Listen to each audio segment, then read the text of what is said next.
Hola, ¿qué tal? Buenas tardes. Bienvenidos una vez más, amigas y amigos, a su programa Hablamos. Hoy tenemos un tema bien interesante y un invitado más que interesante, el maestro Rafael López Olmos, para muchos conocidos con este tema. Hoy vamos a hablar, le vamos a preguntar de todo acerca del tema psicometría, pruebas psicométricas, investigación, etcétera. Hoy vamos a hablar acerca de este interesante tema que para colegas, estudiantes y público en general siempre es muy interesante. No sin antes saludar, como todos los martes, a mi compañera, colega y amiga, la psicóloga Guillermina Mendiola. Hola, ¿qué tal? Buenas tardes. Nuevamente es un placer estar acá con ustedes entrevistando a un profesional más. Como ya mencionó Jorge, el tema es psicometría y pues es un tema elemental que tenemos que llevar desde la formación, por supuesto, todo psicólogo, y obviamente tener un muy buen manejo de ello, ¿no? Así es que por ello la relevancia de tocar este tema y por eso el invitado de hoy, que se especializa en esto también, ¿no? Bueno, y para abrir la entrevista, ¿hablamos? Hablamos. Platícanos de ti, Rafa, por favor. Ok, bueno, buenas tardes a todos. Actualmente colaboro con la Universidad de Guanajuato, precisamente impartiendo la cátedra de psicometría, además colaborando en la Universidad de La Salle Bajío, en el departamento, en el área de admisiones, dentro de la Dirección de Orientación y Desarrollo Educativo. Y pues bueno, realizamos proyectos también independientes en el Centro de Orientación y Desarrollo Educativo. Estamos al orden y con todo gusto vamos a platicar de psicometría. Muy bien, Rafa. Muchas gracias, Rafa. Yo tengo de conocerte varios años, ¿verdad? Y para mí la verdad es que todo lo que sé de psicometría lo sé gracias al maestro Rafa López Olmos. Y fíjate que precisamente como alumnos recibimos esa cátedra y después nos toca ser docentes y la externamos, la interpretamos y se la damos también a nuestros alumnos con mucho gusto, y tratamos de que también, justo como tú la enseñas, también tratar de hacerlo. Muy bien, Rafa. Bueno, pues ya entrando en materia, muchas gracias por presentarte, y vamos a preguntarte acerca de la definición de psicometría y cuáles son los orígenes, desde cuándo tenemos psicometría y bueno, vamos a entrar en materia, por favor. Okay. Muy bien. Debemos de entender una cuestión, que es que la psicometría, bueno, primero es una rama de la psicología. Correcto. Y como tal, científicamente no tiene mucho tiempo, no tiene más de 150 años. Sin embargo, ya desde los chinos, en el 2000 a.C., por allá hay evidencias de que hacían registros sobre las características de los soldados o de las personas que reclutaban para la milicia. Ese es como el registro más antiguo que se tiene. Y de ahí para acá, bueno, pues en cada una de las diferentes civilizaciones, en Grecia, en Roma, en la Edad Media, o sea, había intenciones, inquietudes. Digo, la misma filosofía griega pues hablaba de la necesidad, pues, como de conocer pues al ser humano, ¿no? Es correcto. En ese sentido, pues, se ha acuñado diferentes términos, pero creo que la que podemos asumir como, si no la más completa, una que puede compartirse entre todos los que trabajamos en esta área, es que es la rama de la psicología que busca medir, ¿sí?, la conducta del ser humano, así de sencillito. Sin embargo, también en algunos autores señalan, bueno, también la conducta de los animales, o sea, porque la psicología pues tiene también esta parte, ¿no? Digamos, a lo mejor en nuestra región no es muy trabajada, pero sabemos, digamos, la literatura y los países del primer mundo pues señalan la importancia también, y de hecho Skinner, con el conductismo y la psicología experimental a principios del siglo XX, pues hacían medición de la conducta de los animales. Y bueno, vamos avanzando. Igual hoy en día, pues digamos, trabajar con los animales también ha revestido una importancia muy fuerte para tratar de establecer los patrones de comportamiento de incluso las mascotas, los animales en el zoológico, los animales que se utilizan en la investigación. Así es. Pero con los humanos básicamente es esta medición de la conducta del ser humano. Correcto, muy bien. Muchas gracias. Qué interesante esto de la medición de la conducta, ¿no? Justamente cuando estamos en terapia necesitamos estar midiendo en nuestros pacientes ciertas conductas, ¿no? ¿Cómo podríamos saber entonces cuáles son las psicometrías básicas, las pruebas básicas que se tienen que aplicar dentro de una psicoterapia? Bien, esta pregunta es muy interesante y muy complicada de contestar, pero me parece a mí que ahí tenemos que señalar varios detalles. Por un lado, las pruebas psicológicas predominantemente se utilizan para establecer un psicodiagnóstico, una valoración. Estas valoraciones se realizan antes de hacer cualquier intervención terapéutica. Eventualmente alguna prueba es utilizada a la mitad de un proceso terapéutico con fines de destapar, desentrampar un proceso que pues con varias sesiones se queda como atorado, ¿no? Por ejemplo, alguna lámina del TAT puede servir para que el paciente a la hora de pues comentar su fantasía de lo que está viendo en la lámina, pues pueda detonar alguna otra temática, algún rasgo que pueda ser utilizado para retomar algún otro tema en la misma terapia. Pero bueno, las pruebas se utilizan más para elaborar psicodiagnósticos, ¿sí? Entonces, ¿en qué momento es? Bueno, la persona, el paciente, la persona que se siente afligida por alguna situación o canalizada por algún otro tipo de cuestiones, aunque no sea necesariamente alguna aflicción, entonces llega al psicólogo, establece su motivo de consulta, se establece la entrevista con la historia clínica y a partir de ahí, con el motivo de consulta y la historia clínica, se establecen las pruebas que puedes aplicar. Entonces, digamos que el primer punto para determinar qué pruebas vas a utilizar es el motivo de consulta y junto con ello la historia, ¿sí? Obviamente datos relevantes, pues la edad del paciente, sexo, y sobre eso pues tú determinas, bueno, pues si es una persona adulta, entonces hay que aplicar una prueba que vaya con su edad, que vaya con su género, que vaya con su condición.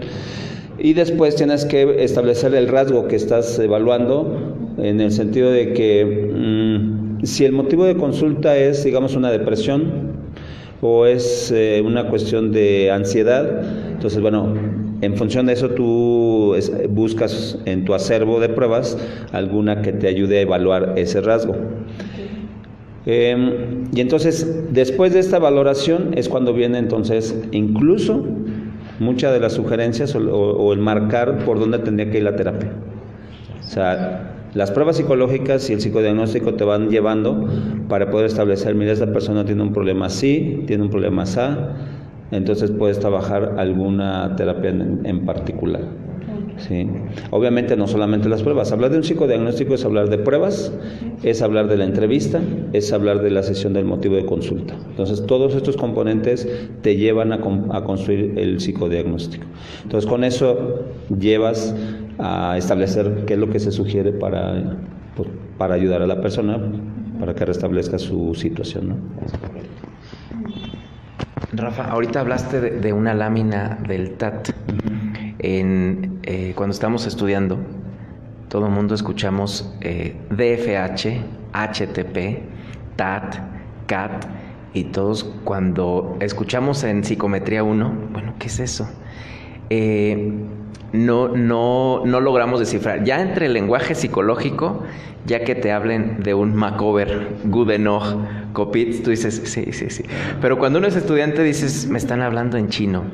Justamente dentro de las pruebas proyectivas encontramos un dibujo de la figura humana, un DFH, Kopitz, Macover, o Goodenough, que a pesar de ser las tres un dibujo de la figura humana, evalúan diferentes cosas y justamente como tú lo dijiste, enfocado al motivo de consulta y edad, por supuesto.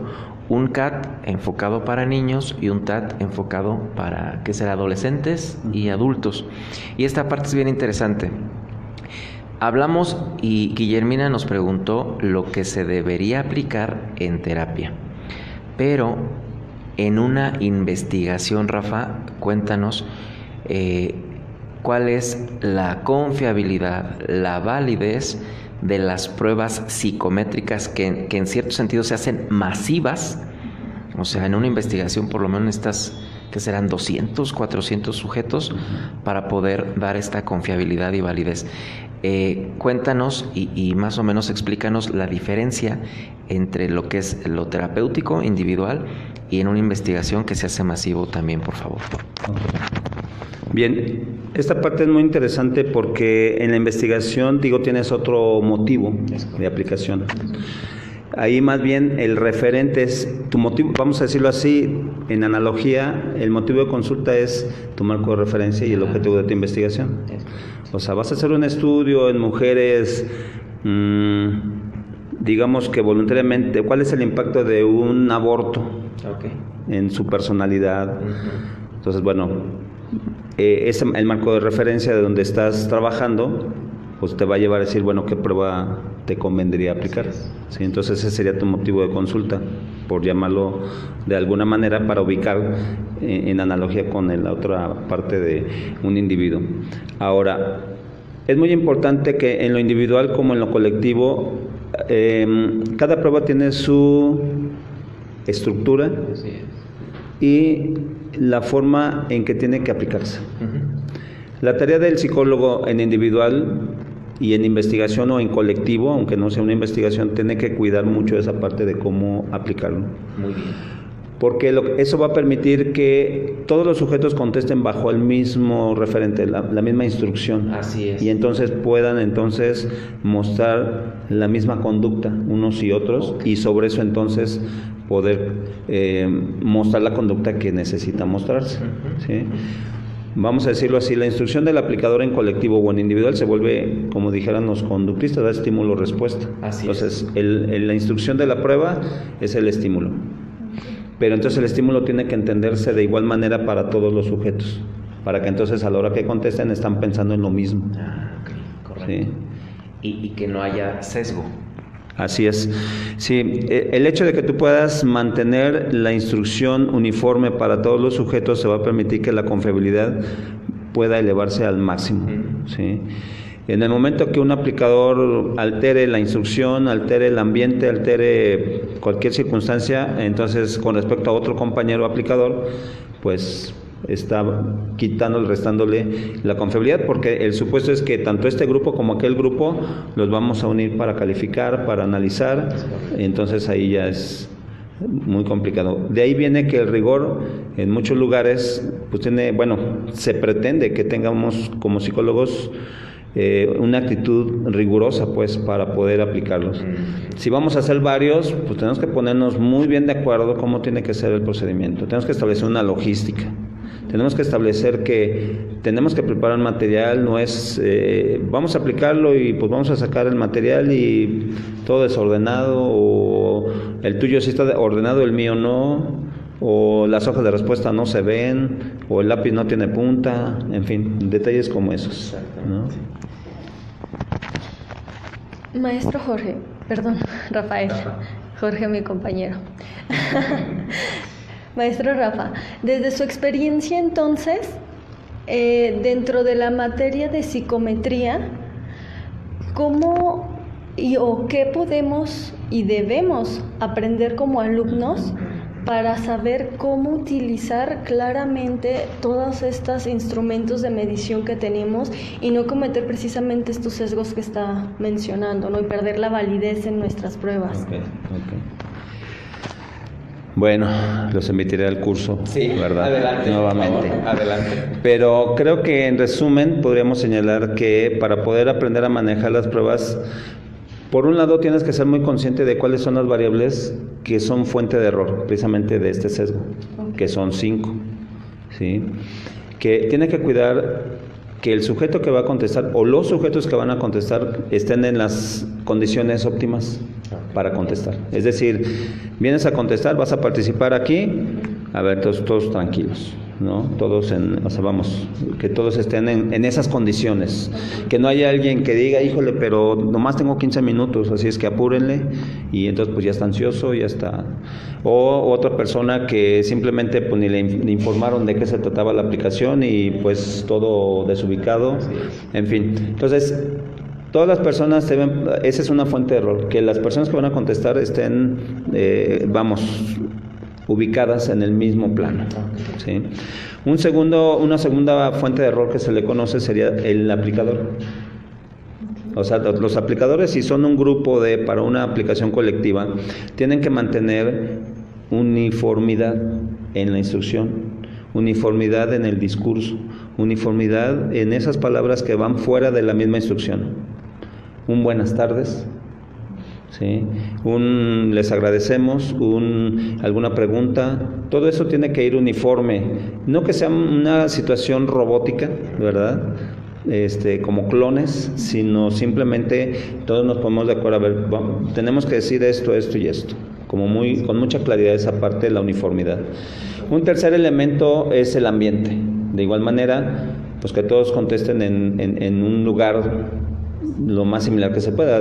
Vamos, en una escuela, pues digamos, es como muy adecuado porque los salones de una u otra manera pues son parecidos. Entonces dices, bueno, metemos a unos aquí, otros acá, pues, en un consultorio, en una clínica, en el trabajo, bueno, pues todos van a contestar, pero mantener que todos estén, digamos, en un ambiente agradable, que por ejemplo la luz pues no nada más alumbre de aquel lado y de este lado se ve oscuro, que las bancas, que a mí me tocó la silla que se mueve, que rechina, los lápices, en fin, ese es otro factor de error.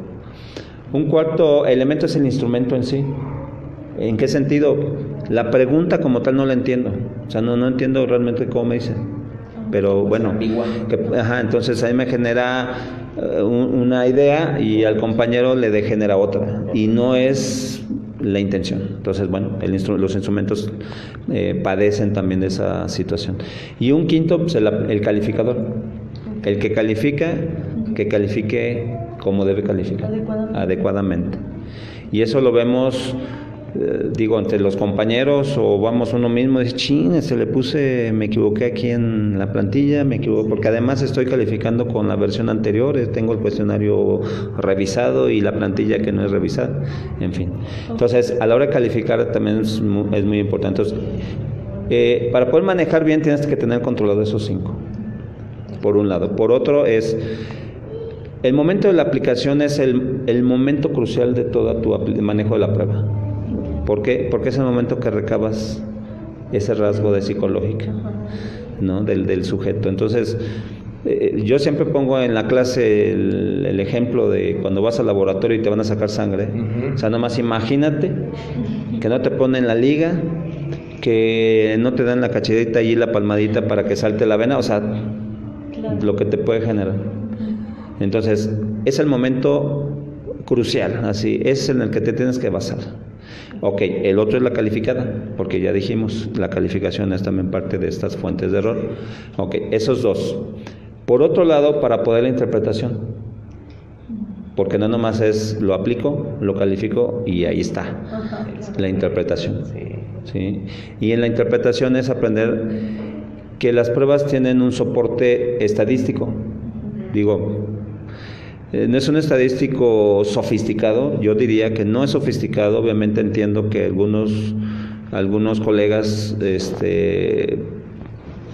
promedio, al calcular un promedio puede costar trabajo, y lo entiendo, pero bueno, creo que el que todos establezcamos que saber qué es la media, la desviación estándar, la curva normal, y que todos los puntajes pueden, no todos, sino a partir del puntaje obtenido, puedes generar una comparación con el grupo de referencia o con el mismo, son elementos para una interpretación adecuada. Entonces, yo creo que estos elementos, digo, no es que sea todo, pero bueno, el curso se lleva, implica que aprendas a controlar esas variables, a que califiques en todo el curso y que la interpretación lo hagas basándote en estos elementos. Y creo que el poder manejar las pruebas es eso. Hay otras cuestiones de contexto que, bueno, los cursos no alcanzan a trabajarse, los comentarios en la misma, pues a veces sí ayudan, porque vas compartiendo experiencias de aplicaciones que vas haciendo. Incluso en ocasiones invitamos a estudiantes pues a que trabajen alguna experiencia de aplicación colectiva o incluso un trabajo individual, y pues se les invita y entonces les damos pauta para decir, mira, acá pues es así. En la realidad pasan estos detalles que en la clase no es que no sean importantes, simplemente la clase ahorita es maneja la prueba. Así es. Aquí el foco es que tú sepas que el Goodenough, que el WISC, que el HTTP, el que sea, tiene su forma de interpretarse. Acá ya habrá que agregar el componente administrativo. Aunque sea tu consultorio, tú manejas cuestiones administrativas porque es el horario del paciente, la familia, los papás, el cobro, la tarjeta de citas, el telefonazo, la confirmación de la cita, el paciente siguiente. Así es. Luego llega que vamos a aplicar la prueba y ya pasó del tiempo y ahí viene el otro paciente y ¿qué hacemos?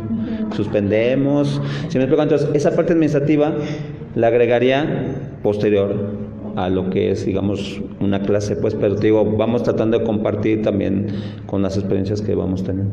¿Vale? Muy bien, Rafa. Oye, qué buena explicación nos acabas de dar. La verdad es de que, pues, resumiste en pocas palabras lo de una clase.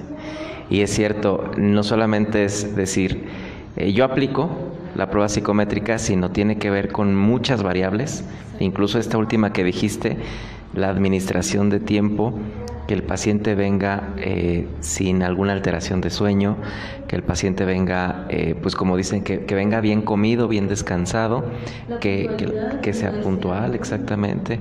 Todo esto es un conjunto de cosas para poder hacer una buena aplicación, que el aplicador dé una buena instrucción y que el aplicando pues tenga un resultado esperado, ¿verdad? Pues muchas gracias, Rafa, te queremos agradecer, no sin antes preguntarte, ¿gustas agregar algo? Nos hablabas de un curso, estás dando cursos, cuéntanos por favor, como cierre, si nos puedes hacer el favor. Okay. Sí, claro, bueno, necesitaríamos más café para platicar al respecto, pero sí, bueno, algo que olvidé comentar, por favor, es simplemente, bueno, tienes que conocer cómo está hecha la prueba. O sea, esto es, digamos, lo genérico. Bueno, en cada prueba tienes que fijarte en estos elementos que comenté, pero bueno, la prueba que vas a aplicar, pues tienes que conocerla. Primero, si no, ni para qué te metas. Así es. Bueno, por otro lado, bueno, sí, pues tenemos algunos talleres que estamos trabajando. Obviamente el manejo de las pruebas no se circunscribe a lo clínico, a lo educativo. Bueno, el ámbito del manejo de las pruebas está muy amplio. Cada día se abren muchas betas, ¿no? Oportunidades, y creo que para la investigación y en general, o sea, el espacio para construir instrumentos, pues está ahí está. Y creo que pues ahí nos hace falta crecer aquí en nuestra región. No, digo en México, y pues qué decir aquí en la región, pero creo que hay mucha, contamos con una buena comunidad con la que pudiéramos trabajar, ¿no? Por otro lado, talleres, pues prácticamente, bueno, ahorita una sesión doble, 30 y 23 de noviembre. Ajá. Digo, todavía estamos a mes y medio más o menos. Y vamos a revisar 3 pruebas que para muchos de ustedes, bueno, son conocidas, pero las vamos a revisar porque en lo que es todo este aspecto de la discapacidad intelectual, muy bien, en los peritajes que tienen que ver con esto, pues son de las pruebas que se utilizan y son, digo, el WIS 4, digo, lo conocen. el DFH Copits y el Bender. Okay. Entonces son 3 pruebas que conocemos, una buena parte, pero bueno, a veces es bueno tanto repasar o sé que también hay un grupo de psicólogos que a pesar de que lo estudiaron en la carrera, no tuvieron oportunidad de aplicarla o practicarla, y entonces ahorita claro que a la hora de trabajarlo pues quedan lagunas o pues simplemente quieren reforzarlo. Entonces pues ahí estamos a la orden, 23 y 30 de noviembre. Excelente, pues ya saben. Muchas gracias. ¿Quieres agregar algo? Pues agradecer nuevamente al maestro Rafael, muchas gracias por esta información tan valiosa y tan importante que nos acaba de compartir justamente en muy pocas palabras, mucha información y muy relevante. Muchísimas gracias nuevamente por el tiempo y sí, ojalá tengamos otra oportunidad de platicar nuevamente. Gracias. Gracias, Rafa. Pues sí, nuevamente, invitarlos, como dijo el maestro Rafael López Olmos, 23 y 30 de noviembre van a estar revisando el WIS 4, el Bender y el DFH Copits.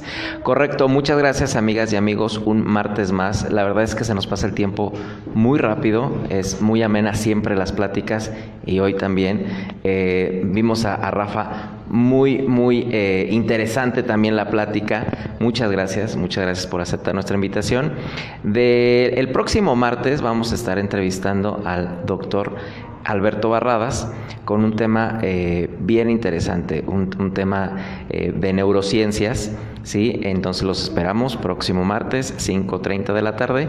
Y muchas gracias, Guillermina. Muchas gracias, Rafa. Gracias. Muchas gracias. Hasta luego.